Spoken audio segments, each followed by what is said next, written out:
Aziz Absaber é o geomorfologista importantíssimo e de grande destaque nesse nosso país e no mundo, de maneira que nós temos grande orgulho em sempre tê-lo aqui.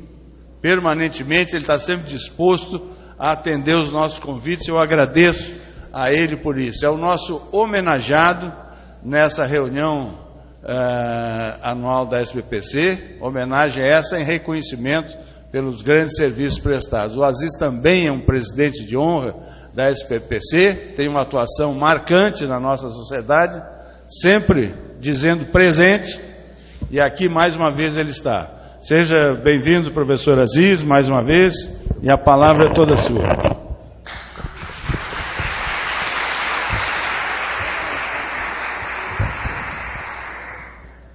Em primeiro lugar, eu quero contar uma pequena história para vocês, que certamente não é bem conhecida. A única vez que eu saí da Universidade de São Paulo, onde eu trabalhei 37 anos, eu fui para o Rio Grande do Sul ensinar geografia do Brasil e geomorfologia. E acontece que naquele tempo estavam os americanos do ponto 4 e era horrível a nossa convivência. Mas, no fim de um ano, isso foi em 1959, no fim do ano, a SBPC iria realizar em Garanhuns uma reunião importante. E eu sempre que há uma reunião aproveito para fazer algumas discussões, não? E queria dizer logo para vocês que em vez de vocês tomarem fotografia da gente, tome 2 fotos e 200 da sua região, para ficar documentado tudo aquilo que vocês precisam para descobrir algum eixo de pesquisa. E também queria dizer que a gente deve aproveitar tudo. Eu, quando estou num avião e vejo todo mundo conversando, esperando o lanchinho, o refrigerante, eu estou olhando. E nessa excursão que eu fiz de São Paulo até a nossa querida Natal, eu fui observando a situação das nuvens. São Paulo estava seco, de repente, nas montanhas de Minas Gerais, nuvens bonitas, isoladas, e depois nuvens mais carregadas, e depois nuvens, até que a gente chega no sertão, e aí está nuvens baixas, contínuas, e quando a gente chega aqui no litoral, a situação é bastante triste naquele dia em que eu vi. Era bastante triste. Então, pessoal, não percam a oportunidade. Fazer ciência é ter capacidade de observação. A ciência começa com observação. Algumas pessoas que não têm olhos não podem ser cientistas para certas matérias. Podem ser cientistas da parte de ciências humanas, psicologia e outras coisas mais, mas dificilmente poderão observar outros níveis do conhecimento do mundo. Então, é muito importante a observação. E a observação exige interpretação. Desde a primeira coisa que vocês observam e pensam que aquilo é interessante, já se começa a ver, a fazer um pouquinho de interpretações. E assim vai. Observações, interpretações. Novas observações e acréscimos, novas interpretações melhoradas. E assim a ciência vai caminhando. Mas a ciência fica potencializada pelo método. O método é fundamental na estruturação de uma verdadeira ciência. E cada ciência tem arranjos metodológicos diferenciados. E por fim, vem a problemática principal, as aplicações de ciências. Nunca pode ser feito uma aplicação de ciência por uma só. É um conjunto de ciências que permite as aplicações para planejamento, aplicações para políticas públicas e etc. E aqui eu vou começar contando a historinha do tempo em que eu estava no Rio Grande do Sul e tive que vir para o Rio Grande do Norte. Um prazer enorme para conhecer uma nova parte desse Brasil. E chegando numa dessas viagens até Mossoró, aqui no Rio Grande do Norte, eu sentei-me num bancozinho na frente e chega um cidadão de Mossoró muito famoso, saudoso,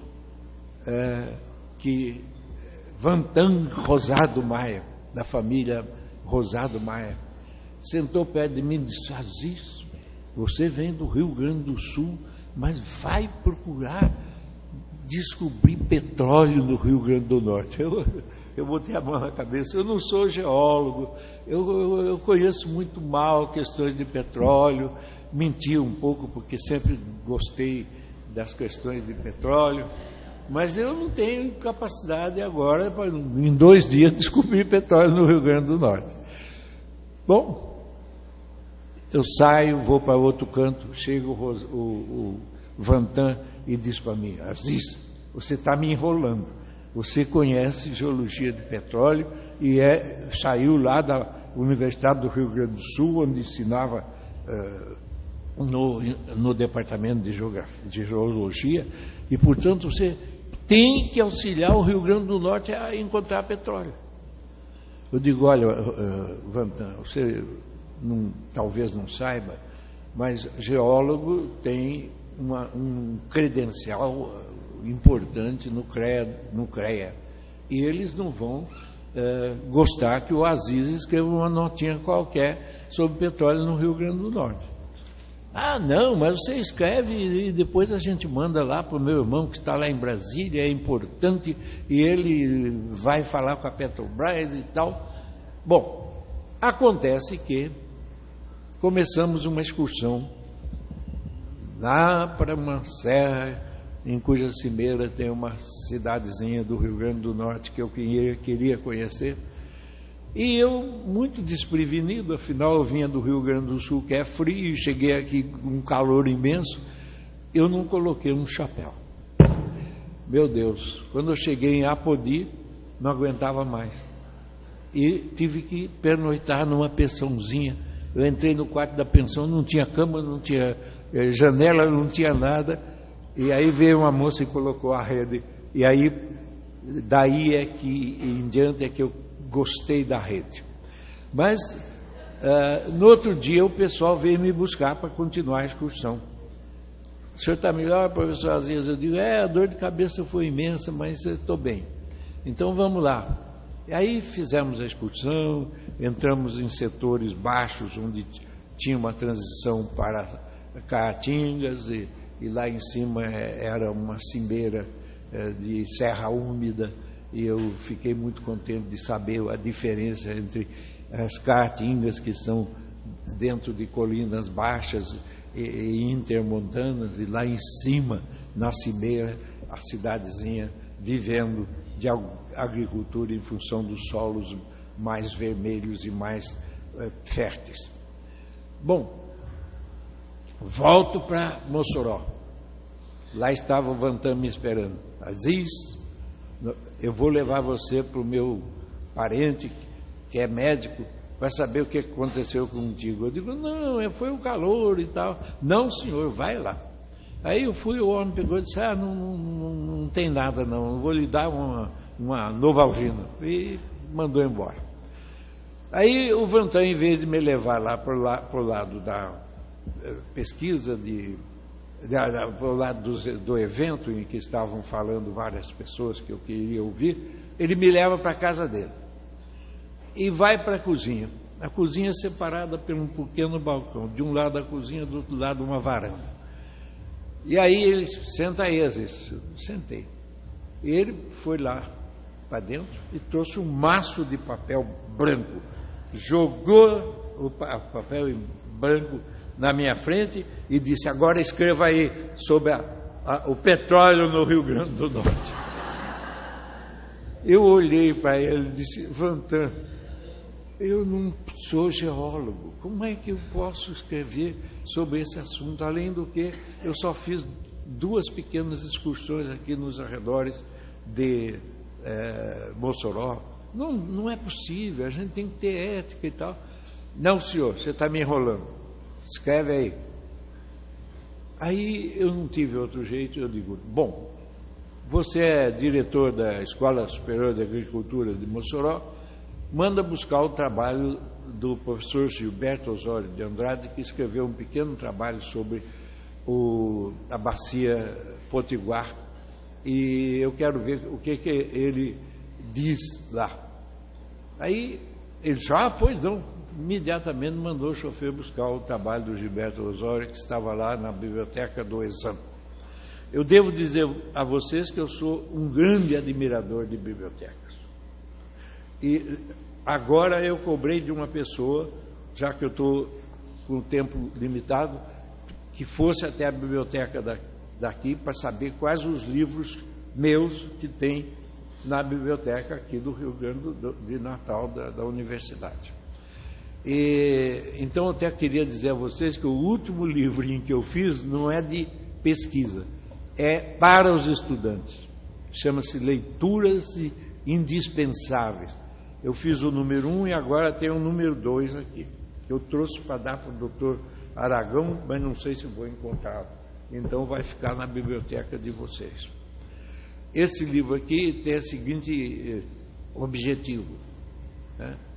Eu até vou fazer uma brincadeira com vocês. Quem é que já viu um trabalho de Garrett Ecbo, o maior paisagista, arquiteto paisagista dos Estados Unidos no século XX? Quem já leu, por favor, levanta a mão. Então esse vai. Quando eu faço uma palestra, eu pergunto isso e vocês não conhecem o artigo, esse vai para o livro, né? Está no livro número 1. Outra pergunta. Quem? Fala para mim qual é o trabalho dele que você conhece.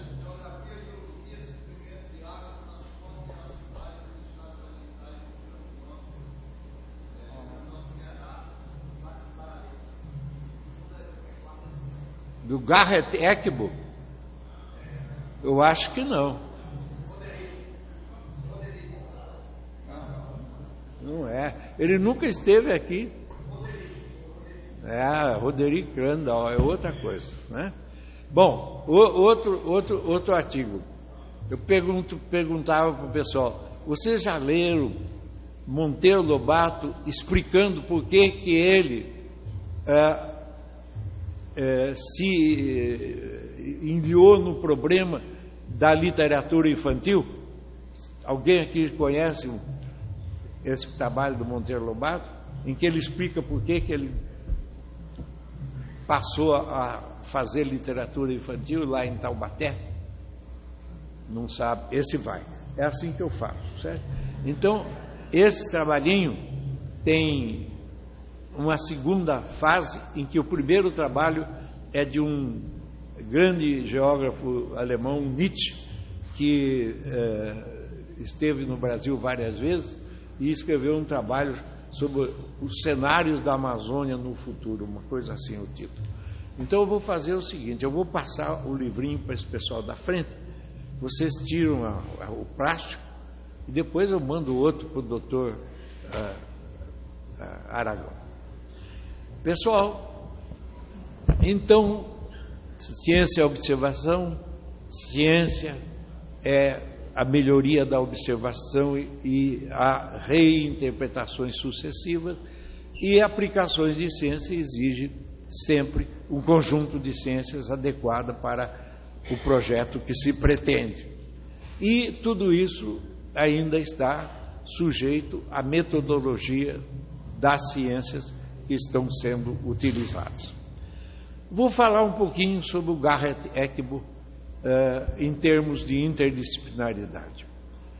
Ele foi chamado numa cidade de porte médio dos Estados Unidos por cidadãos da cidade, banqueiros, professores, gente da prefeitura, etc. E perguntaram: doutor Garrett, o senhor poderia fazer um trabalho especial sobre a nossa penitenciária feminina, penitenciária rural dos arredores da nossa cidade? E a cidade foi chegando, já envolveu a penitenciária, então não pode ser mais uma penitenciária rural. E nós queríamos saber o que nós poderíamos fazer para transformá-la em alguma coisa de utilidade para a cidade e a região. E o Garrett ouvindo. Aí o outro explicou também, no fim ele veio e disse: eu aceito, desde que os senhores façam o seguinte, para que eu faça o meu planejamento, para transformar essa penitenciária de histórias tão tristes e dramáticas num parque cultural e urbano, urbano. Mas depende das seguintes coisas. Em primeiro lugar, se não fizerem esse primeiro fato, não adianta, eu não vou fazer o resto. Primeiro, organizar um fundo em dinheiro colocado num banco sério para ser resguardado para o dia em que nós terminarmos o nosso projeto. Nem eu, nem ninguém da minha turma poderá tirar um tostão. Apenas o necessário para pagar as pessoas que eu vou falar que vão começar o trabalho. E, em segundo lugar, eu quero uma comissão cartográfica, fazer a cartografia da penitenciária rural e o seu entorno urbano que está chegando por lá.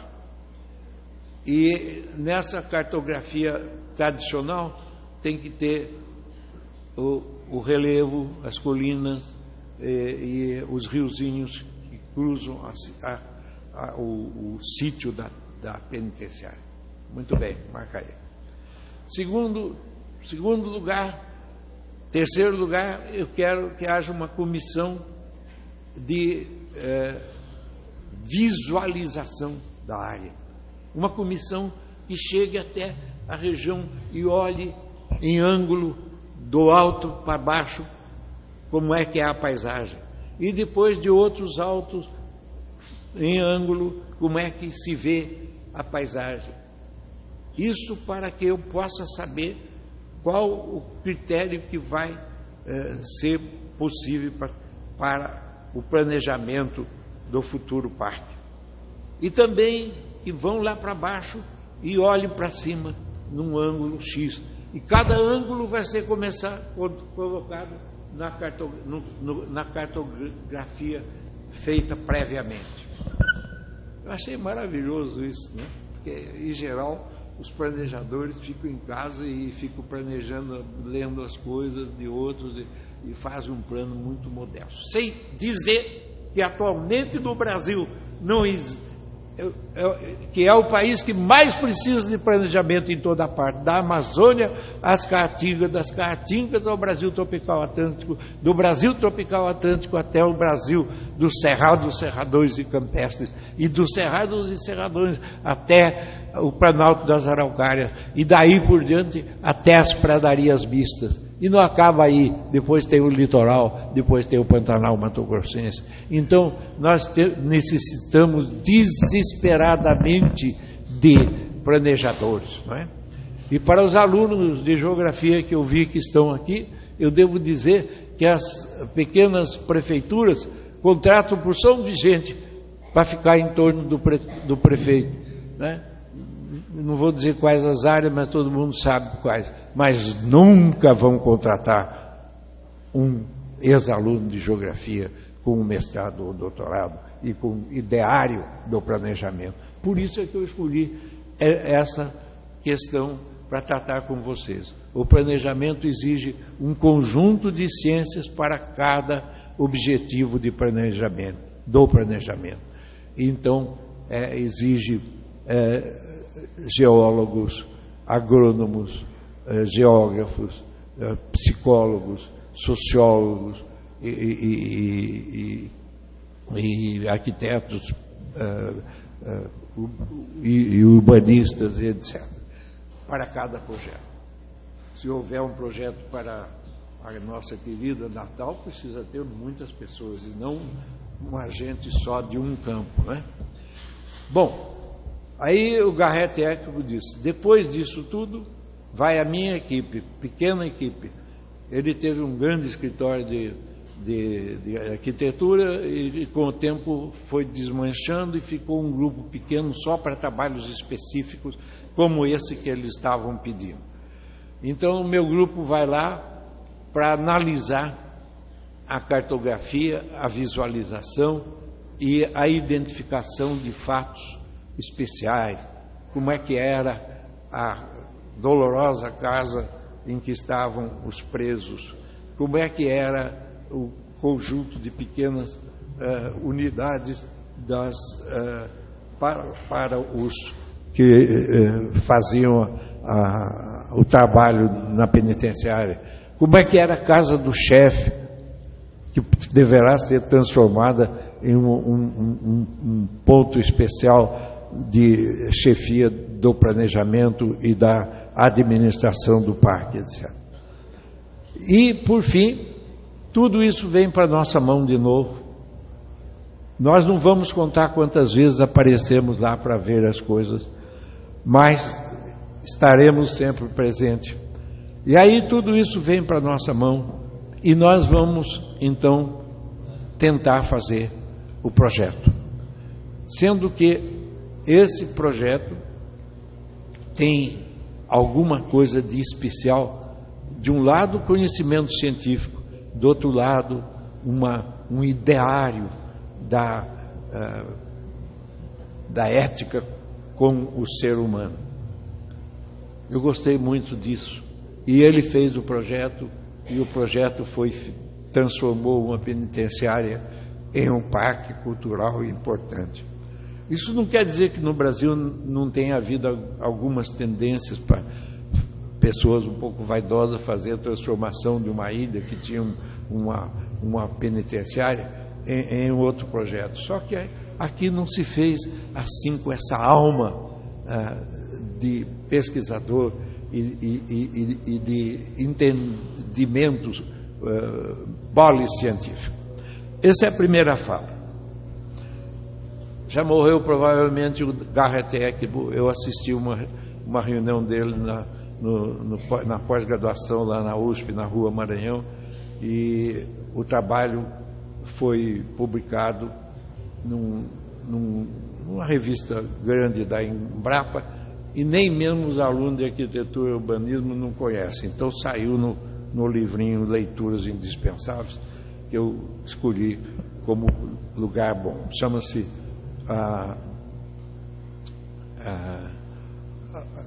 As Áreas Metropolitanas e Seus Problemas, uma coisa desse tipo. Interessa muito para Natal também. Bom, passando desse setor, eu vou contar agora para vocês o resultado da minha estadia em Mossoró com o Vantan Rosado Maia. Ele pegou o relatório que eu fiz depois que eu li o trabalho do Gilberto e andei pelos arredores da Chapada do Apodi. Ele pegou o meu relatório, eram 3 páginas, e deu um nome embaixo, inventou um nome. Já que eu não podia assinar, ele inventou. Aziz Nassib Absab, ele inventou. Aziz Antônio, Nassib Natércio, Absab Almeida. E naquela época, um dos maiores geógrafos que está vivo, graças a Deus, é o Fernando Flávio Marques de Almeida. Esse nome Almeida impressionava muito, né? E ele, eu acho que nem lembrou disso, Antônio Natercio de Almeida, e mandou para Brasília. Tempos depois, recebeu a seguinte resposta: meu caro Vantan Rosado Maia, nós ficamos muito satisfeitos com o pequeno relatório muito interessante do grande geógrafo Antônio Natercio de Almeida. Assim é o Brasil, né? Não conheciam nada, não tinha bibliografia, não tinha os trabalhos, mas era o grande.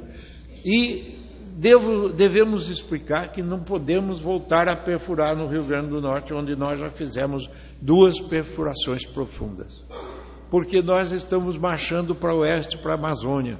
Vamos para a região de Barreirinhas, lá no Paraná do Ramos. Guarda esse nome, Paraná do Ramos. Ainda ninguém fez uma tese de doutorado boa sobre o Paraná do Ramos. O tabuleiro chega, tem uma espécie de falésia, depois tem um canal e logo ali tem uma restinga. E esse canal é que se chama Paraná do Ramos, e tem várias cidadezinhas, entre elas a grande cidade de Maués, que é a terra do Guaraná no Brasil. Bom, então nós vamos marchar para Barreirinhas, onde alguém disse que era favorável para encontrar petróleo. Chegaram lá e não encontraram nada. E aí marcharam até o oeste da Amazônia, onde tem a bacia sedimentar imensa entre os Andes, o Planalto das Guianas e o Planalto brasileiro, onde se alaga o conjunto das terras baixas florestadas da Amazônia, e ali eles começaram a perfurar e encontraram petróleo. Mas o que me interessa dizer para vocês é que, como eu deduzi para o encontro de petróleo, eu era fraco em geologia de petróleo, mas eu sabia que numa área plana, quase plana, e de repente tem uma espécie de esboço de um domo, uma abóbada, né, rasa, pode ter petróleo lá embaixo. Primeiro gás, depois isso, depois aquilo, e afinal petróleo. Então, o que eu vi nos arredores de Mossoró? Um pequeno domo arrasado, transformado em quase tabuleiro, mas a drenagem saindo para todos os lados. Uma drenagem centrífuga. Eu digo, descobri um domo antigo que tinha uma drenagem saindo do seu centro para os lados, e dentro do centro tendo certamente outros tipos de rede de drenagem. E em função disso é que eu escrevi para a Petrobras. Vai daí que a Petrobras não voltou ao Rio Grande do Norte, e o Vantan não deixava de falar na necessidade de fazer novas perfurações, sobretudo baseado pelo meu incentivo em relação à estrutura dômica que eu encontrei a noroeste do Rio Grande de Mossoró. E então o Vantan e seus colegas um dia resolveram procurar água subterrânea que não fosse salina nos arredores de Mossoró. E ao furar até 500 e poucos metros, eu não estou muito, faz muitos anos que eu não leio o relatório disso, em vez de água subterrânea, encontraram petróleo. Estava descoberto o petróleo da sua terra. E em poucos anos o Rio Grande do Norte passou a ser o primeiro produtor de petróleo em terras internas. Por quê? Porque Salvador estava com pouca produção ainda. Alagoas e Sergipe, média. E aqui, em pouco tempo, se chegou a 80 mil barris, né?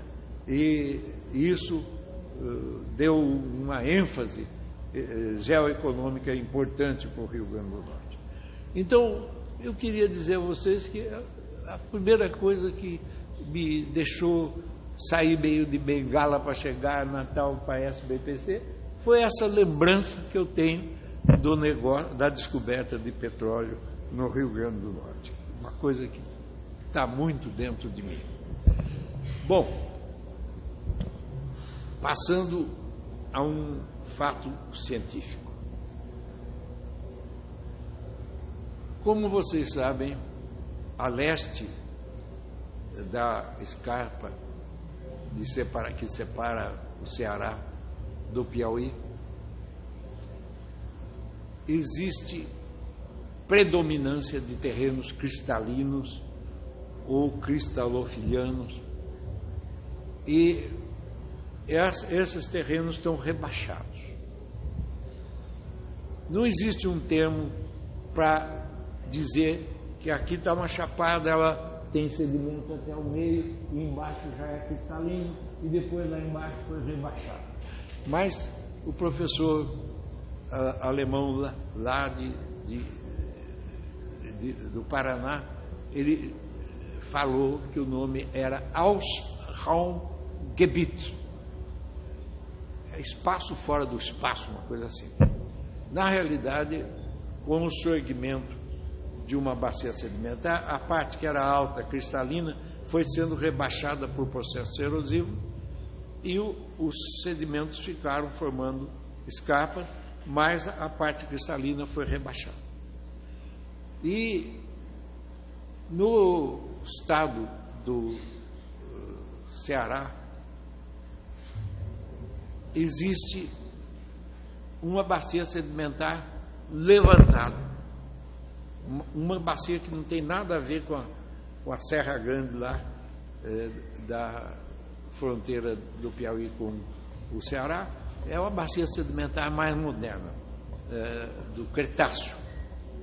Mas vejam bem, o Cretáceo de lá e o Cretáceo da Chapada do Apodi aqui são posteriores à separação de África e Brasil. Quer dizer, não são camadas antigas formadas quando a África e o Brasil estavam, a parte oriental do Brasil estava ainda unida com a parte ocidental da África. E isso me deu um tema.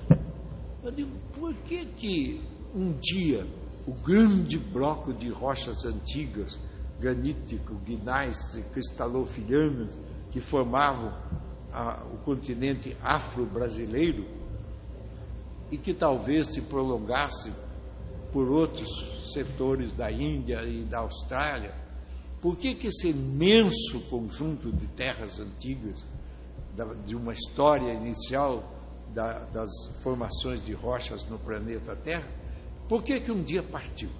Né? E aí eu pensei um pouco nessas bacias sedimentares, tipo bacia da Amazônia Ocidental, tipo da bacia do Paraná. É claro que quando existia uma emenda geral de África e Brasil, os rios que iam para o oeste e as depressões tectônicas que ocasionaram formaram a bacia do Paraná, a bacia amazônica. Então toda a drenagem ia para o oeste. Não existiam os Andes, evidentemente. Os Andes só no terciário que foram dobrados e soerguidos. E aí eu comecei a estudar isso, de repente eu imaginei que existia um gigantesco domo de rochas antigas, com alguns apainamentos antigos. E um dia isso se rompeu, o domo se rompeu no meio, né? Os blocos que se separaram fizeram derivas laterais. Em ciência é a teoria da deriva, mas hoje tem nomes mais específicos para as questões de separação, quando a separação se dá ao longo de rupturas especiais. Então, pessoal, nós somos uma herança de um mundo extraordinário, que foi a primeira área de continental gigantesca, uma mega área continental, que era o continente de Gondwana. E a gente fica pensando que quando alguém vai para a África, deve ir até a universidade e falar com os professores de geologia, de morfologia e outros, paleontologia e outros, para saber quais as heranças que eles têm do tempo em que existia esse macrocontinente e houve sedimentações que vêm desde o começo do Cretáceo até o médio Cretáceo, enquanto ainda estava unido. E quando se desune, alguns blocos se falharam na direção da nova penetração do Atlântico e vieram dar as depressões que tem petróleo hoje no leste do Brasil, bacia de Campos, bacia de Santos, e uma bacia também aqui no Rio Grande do Norte, etc. E agora o nosso Brasil vive na esperança de que possa encontrar essas grandes riquezas petrolíferas nas bacias do tipo da bacia de Campos, bacia de Santos, né? Abaixo de um setor de rochas salinas que deve ter se formado no começo, porque o sol não se forma lá embaixo, ele se forma em cima, né? E aí também veio o problema do Rio Grande do Norte. Vocês têm aqui alguns rios, né, que vão para a costa e são um pouco salinizados no seu baixo vale. Quando as águas se espraiam, formando várzeas, existem alguns tipos de plantas que são amigas do sal, e então o Rio Grande do Norte tem no Brasil a única condição de ter várzeas que não são elobiomas com a vegetação herbácea comum, mas tem elobioma com um pouco de plantinhas que são amigas de solo salino. E esse conhecimento me levou também a pensar que quando começou a separação entre a África e o Brasil, nem tudo abaixou onde hoje está o Atlântico, mas houve momentos em que houve vegetação costeira com materiais que viriam dar o petróleo, e depois muitos rios que iam para o interior dessas depressões iniciais e que levavam o sal das rochas do interior para dentro desses mares que naquele momento eram mais rasos. E depois tudo isso se baixou e veio dar o nosso pré-sal, o grande material petrolífero que foi lá para baixo e que ficou preservado. E a gente precisava falar para os governantes o seguinte: cuidado, porque vocês estão fazendo perfurações a partir de plataformas e em águas profundas vêm encontrando o pré-sal. Mas atenção, se um dia vocês começarem a tirar esse óleo em grande quantidade, poderá acontecer o que aconteceu no Caribe, né? Houve um incêndio na plataforma e rompeu-se a relação do depósito submarino profundo de petróleo e inundou todo o Caribe, né? E os americanos, a pior coisa que aconteceu para eles em termos de natureza foi esse processo espasmódico, antrópico que aconteceu por causa da queimada de uma plataforma. Cuidado, senhor Lula, cuidados presidentes que virão depois do Lula, presidentes ou presidentas, né? Bom, esse é o outro fato que eu marquei para falar com vocês. Tinha muitas outras coisas que eu gostaria de contar para vocês, né? Em termos de ciência, de planejamento e de coisas, mas o momento me exige uma certa seletividade, não é? E então eu gostaria de falar um pouco da bioética. Provavelmente vocês nunca ouviram falar sobre esse termo. Alguém aqui já ouviu falar em bioética? O professor Jean Tricart, um dos maiores geomorfologistas e geógrafos que veio para o Brasil em 1956, um dia escreveu num dos livrinhos dele o seguinte: La Terre, planète vivante par excellence. A Terra, planeta vivente por excelência. E então o problema é muito sério, porque a Terra é o único planeta em que se descobriu, ainda que se façam centenas de sondagens no espaço, se descobriu a primeira vida que depois se desdobrou e se multiplicou e criou as florestas, os cerrados, as savanas, as tundras, e etc. Então, a bioética tem essa preocupação de exigir das pessoas que cuidem daquilo que é original do planeta Terra. E o problema é muito sério, porque os ricos do mundo não querem saber de bioética ou ética com qualquer coisa, eles querem saber de ganhar dinheiro o mais rapidamente possível e, sobretudo, usando a ciência a seu favor através da chamada tecnologia.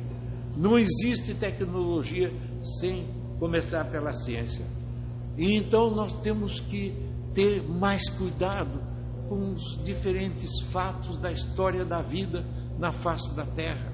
Temos que proteger ao máximo do possível as reservas básicas de biomas que estão no planeta e dentro de nosso país, sobretudo. Que os ricos fiquem com a riqueza que adquiriram, mas que não se intrometam na destruição da vida no planeta Terra vivente por excelência.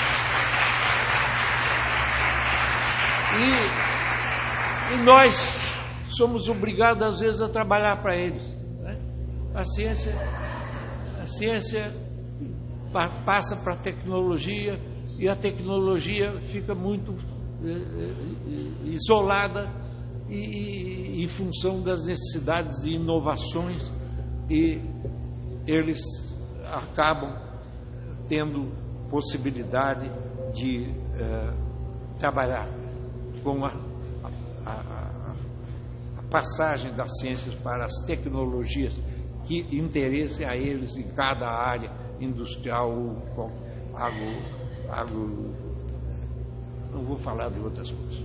Então, nós da SBPC temos que saber que a grande inovação é trabalhar pela produtividade, para alimentos, para a economia, para o intercâmbio econômico, mas com o máximo possível de proteção dos biomas que existem em países grandes como o Brasil. Países pequenos já destruíram tudo e só pensam agora na riqueza do mar, nos ecossistemas do mar, etc. Não vou falar muito disso, porque eu escrevi um artigo longo, um dia eu vou mandar aqui para a SBPC, para o site dela. Não foi publicado ainda lá no... Existe o único mestrado de bioética no Brasil, é no Centro Universitário São Camilo, em São Paulo, feito por 3 ou 4 pioneiros desse assunto no Brasil. Mas eu mando o artigo mais tarde, né? Não é para ser aprofundado agora. E aqui chegados, eu queria dizer, enfim, a vocês, que a nossa inovação vai ser sempre pensando na proteção daquilo que a natureza conseguiu obter através dos tempos. Quando eu estou em Natal e viajo nas áreas de dunas, eu fico pensando como foi a história dessas dunas. Qual o clima que criou as dunas? Em que tempo geológico elas apareceram, tão fantásticas como elas são ao longo da costeira? E o que antecedeu a duna? Será que a Caatinga chegou um dia próximo delas? Chegou. Está cheio de pequenos cactos. Na hora que o pessoal mexeu na vegetação da duna, tirando chama-se psamo bioma, né? São os biomas pequenos, psamo bioma, elobioma, vocês precisam conhecer isso. Tem 5 ou 6 pequenos biomas que o Brasil está cheio deles, tanto na Amazônia como no Brasil tropical atlântico e sobretudo no litoral, né? Os manguezais, os jundus, etc. Então, eu já aproveitei para olhar um pouco a parte arrasada das dunas. Arrasaram o psamobioma e os cactos que eram anteriores a eles tiveram suas sementes rebrotando e aparece um pouquinho de cactos aqui e acolá. Hoje mesmo, quando eu saí do hotel em que eu estou, fomos até mais longe, fizemos uma curva para voltar para cá. Logo depois da curva, eu vi um cactus ao lado de uma pequena vegetação amiga das dunas, das areias. Então eu quero deixar uma mensagem para vocês. Biomas são grandes áreas que não são tão homogêneas quanto os biólogos falam para a gente. Eu brigo com eles. Biomas podem ser massas de vegetação muito extensas, com variações locais de composição em função de existência de solos diferenciados. Então, eu queria dizer que vocês têm que dizer para os biólogos e para todo mundo e para as aulas: ecossistema é o sistema ecológico de um lugar, e um lugar que tem um certo espaço e que eu preciso saber por quê, que ali é diferente um pouco dos outros espaços.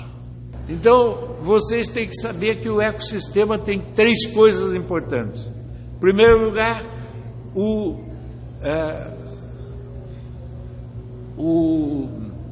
substrato do ecossistema, que é fundamental: o solo, os nutrientes do solo, a água que sobe e desce no solo. Aqui no sertão tem um problema muito sério, quando começa a estação muito seca e há evaporação e os rios deixam de correr. Por quê? Porque a água do solo no sertão, no alto sertão, ela desce tanto que, enfim, fica abaixo do leito do rio. E aí o rio alimenta o lençol e o rio fica seco, embora tendo sempre um pouquinho de água que os caboclos e os sertanejos sempre mandam os meninos com os burricos para buscar água em pipotes, etc.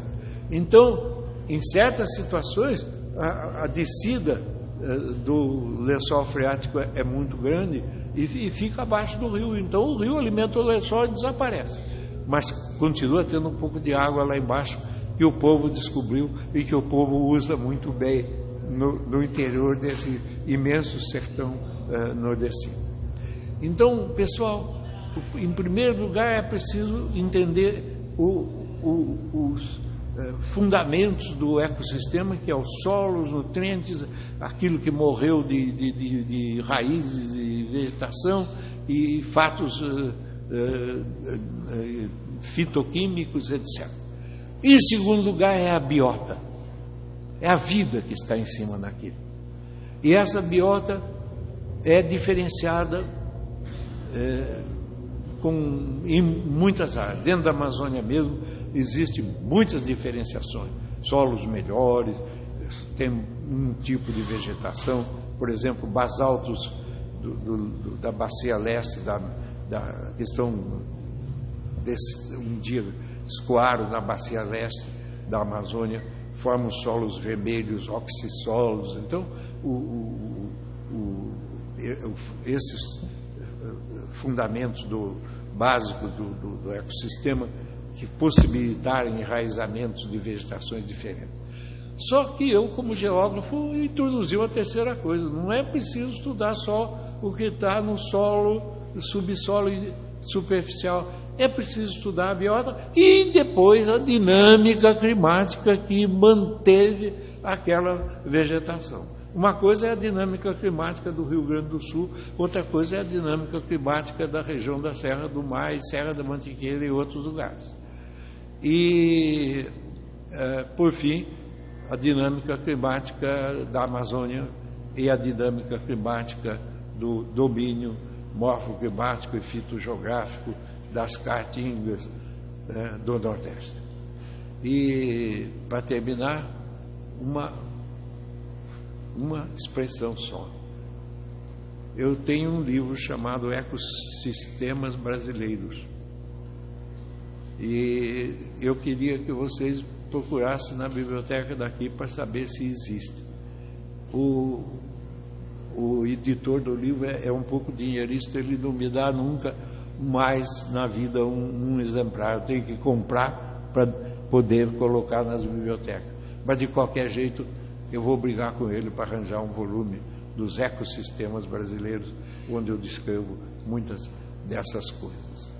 E, sobretudo, os ecossistemas que representam uma diferença deveriam ser melhor tratados e nunca deixá-los para que os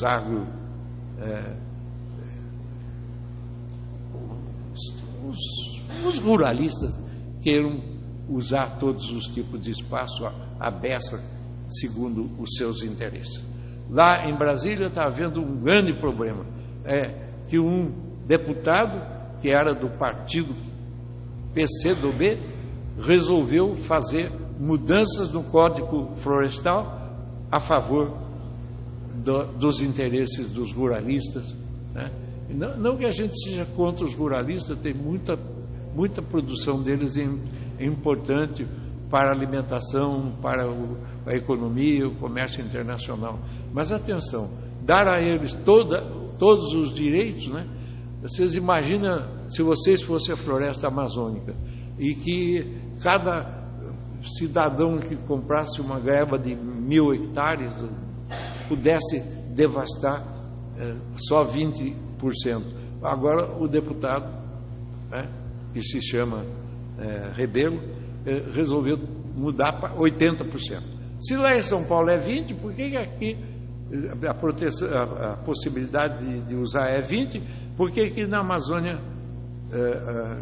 se lá tem que ficar 20% de área legal, reserva legal, por que na Amazônia tem que ser 80%? É porque ele não conhece a Amazônia, não sabe a importância da Amazônia em relação à face da Terra em termos de natureza, né? E eu mandei uma carta para ele, né? E tomei a liberdade de perturbar um pouquinho a secretaria aqui da SBPC para colocar a carta no site da SBPC. E então a carta modificada, né? Ele ficou desesperado, mandou uma carta 2 vezes maior, me xingando, né? E ele que xingue, eu não vou dizer quem, mas a carta eu aperfeiçoei, revi e deixo na SBPC, mesmo porque a SBPC tem essa qualidade especial de fazer as suas reuniões e no meio das reuniões ter mais jovens do que adultos, ter mais jovens do que gente da meia idade e mais gente que pode ter uma consciência bioética e uma consciência de planejamento protetivo em relação a certos tipos de ecossistemas e de regiões particularmente importantes. E vocês têm que aprender a fazer transectos, né? Eu, quando estou em Ubatuba, eu saio da praia e vejo o estirâncio da praia, a berma da Restinga, o Jundu, mais adiante a proliferação da cacheta, e de repente uma serra que é um milagre, porque lá as rochas foram se decompondo, o solo se formando, as nuvens que vêm do mar vão criando, inclusive, uma umidificação ascendente, e lá em cima, se as pessoas se lembrassem que lá em cima tem um nevoeiro fantástico, é para saber que o mar aqueceu-se e o empurrão da umidade chegou até o alto, e um dia a floresta tropical ficou desde perto da região do Jundu e da Cacheta até em cima, e entrou depois nos planaltos atlânticos, nos mares de morros que hoje estão depenados por várias razões do passado.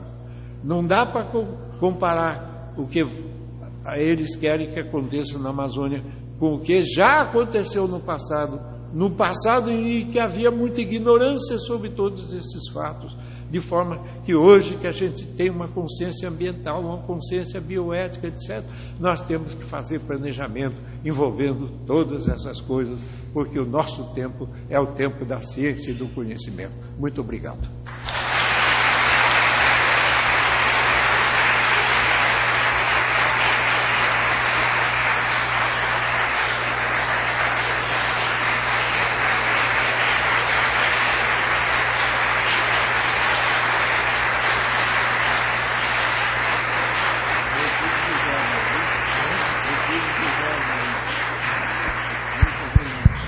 Eu vou devolver para vocês essas palmas. Eu sou daqueles que pensam que o futuro desse país está na juventude universitária e das universidades boas que queiram realmente fazer ensino universitário, pesquisa, planejamento, e os jovens promotores desse país e as pessoas sensíveis dos intelectuais que sabem receber as mensagens. Muito obrigado.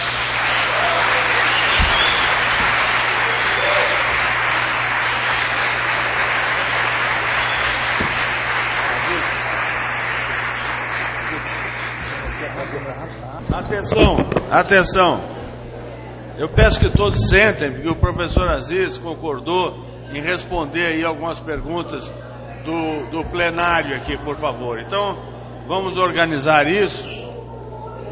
Eu peço que as pessoas se inscrevam e os nossos monitores aqui vão levar o microfone, a pessoa se identifica e fala que o professor Aziz responderá. Primeira pergunta é o professor Aleixo, por favor. Primeiro inscrito, Aleixo. Gente, boa tarde. Eu sou da diretoria da SBPC e atualmente a SBPC está coordenando um grupo, um GT sobre o Código Florestal. Então nós temos a presença de vários pesquisadores do Brasil nesse Código Florestal, o qual eu, como diretor da SBPC, sou coordenador, e o professor Aziz faz parte desse grupo. Nós vamos no dia 26 e 27 em São Paulo fechar esse grupo, que é de aproximadamente 25 pessoas, técnicos de todas as áreas, e vamos tirar um código florestal e comentado para esse país. E esse material do professor Aziz, ele me entregou ontem, chama-se do Código Florestal para o Código da Biodiversidade. Nós estamos colocando hoje, no mais tardar amanhã, esse artigo disponível em nosso site. Anote aí, por favor, o endereço. É www.sbpcnet.org.br. Então, o artigo que o professor Aziz falou do Código Florestal para a Biodiversidade vai estar disponível para todos a partir de amanhã, viu, professor? Eu queria responder para vocês uma coisa. Por que eu escrevi do Código Florestal para o Código da Biodiversidade? É porque Caatinga não é floresta e temos que pensar nela, não é? Pradaria Mista do Rio Grande do Sul não é floresta. Então, o código que o Brasil precisa ter é abrangente, suficientemente abrangente, para atingir todas as áreas de biomas do país e de mini biomas importantes, né? Então, eu estou querendo pressionar esse pessoal para fazer uma revisão séria. Todo código mais antigo precisa de revisão, mas não a revisão a favor de um grupo de de riquinhos que querem mais riqueza. Carol, por favor. Boa tarde. Na verdade, meu nome é Carolina, eu sou vice-presidente da Associação Nacional dos Pós-Graduandos e a gente, em nome da NPG, na verdade a gente não quer fazer uma pergunta, a gente quer presentear o professor uma pequena homenagem da Associação Nacional dos Pós-Graduandos com uma lembrança, uma camiseta e alguns materiais aqui da nossa gestão em homenagem à sua contribuição à ciência no Brasil. Muito obrigada, professor. É um prazer.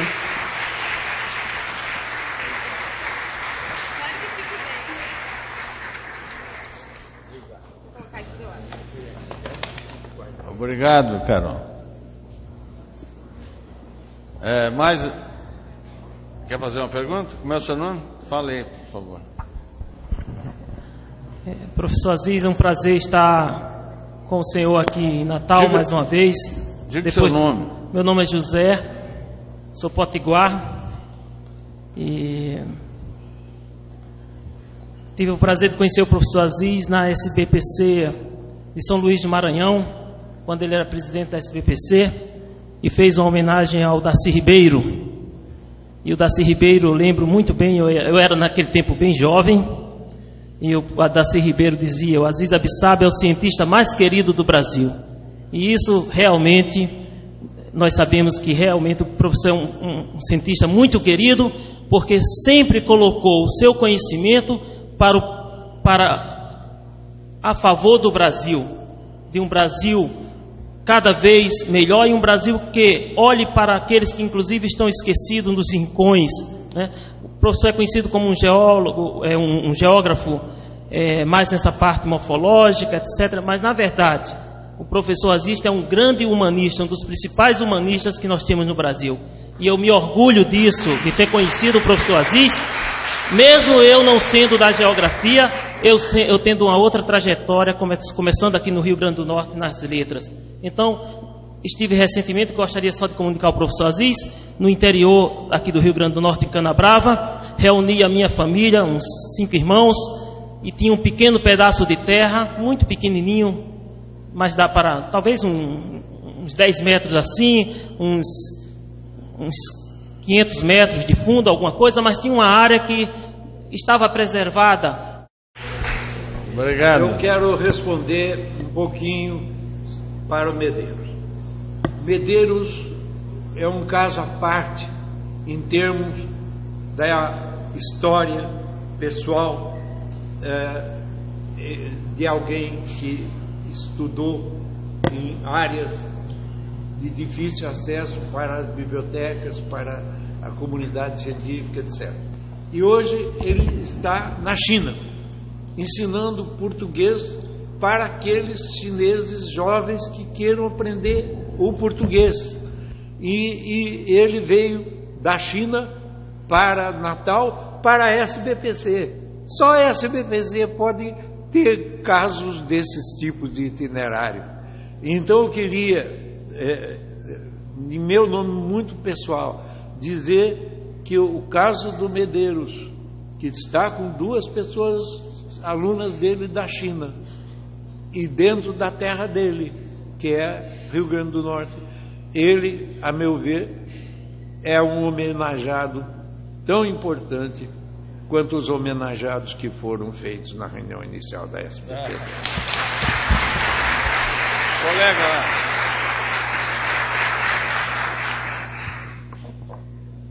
O meu nome é Terezinha, eu sou do Amazonas. Professor, nós sabemos que há anos o Congresso Nacional, através de seus deputados, vem forçando a barra para mudar o Código Florestal em favor próprio. O senhor acredita que a academia conseguirá mudar as pretensões dos deputados e senadores, no caso? Olhe, bastaria que os acadêmicos do Brasil, conscientes da estupidez dessa revisão que eles estão fazendo em Brasília, estivessem a favor em bloco de uma revisão correta.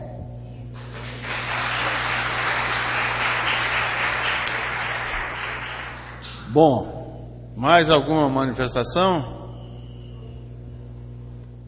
Colega. Olá, oi, professor. Eu gostaria de fazer uma pergunta. Eu sou estudante de Direito, não da instituição, mas de uma instituição privada. Eu gostaria de fazer uma pergunta. O que o senhor acha do tema da SBPC esse ano, Ciências do Mar, Herança para o Futuro, e das nossas praias, não é, do litoral do Rio Grande do Norte, que estão poluídas e impróprias para o banho? Obrigada. Olha, você tem toda a razão de lembrar o problema dos ecossistemas costeiros e marinhos. E a situação não é boa no Brasil. Tá? Certos lugares que precisam de aguadas, na realidade, primeiro poluem as águas e depois ficam dizendo que nós precisamos de água boa. Então, aí entra um problema cultural da sociedade brasileira, né? O problema da poluição dos rios, diretamente por pequenas cidades, esgotos de pequenas cidades, etc., tem que ser pensado em função daquilo que vai para o mar, né? O mar recebe tudo isso. E todo mundo sabe que, devido a essa progressividade da derruição dos ecossistemas e biomas, etc., do interior do continente, o mar vai ser o único ponto de salvação do mundo daqui a algum tempo. Esse algum tempo é que nós precisamos saber, né? Eu penso sempre, em termos de planejamento, que a humanidade não vai durar apenas 4 anos dos governantes ou 8 dos que conseguem se suceder, como o Fernando Henrique e o Lula, né?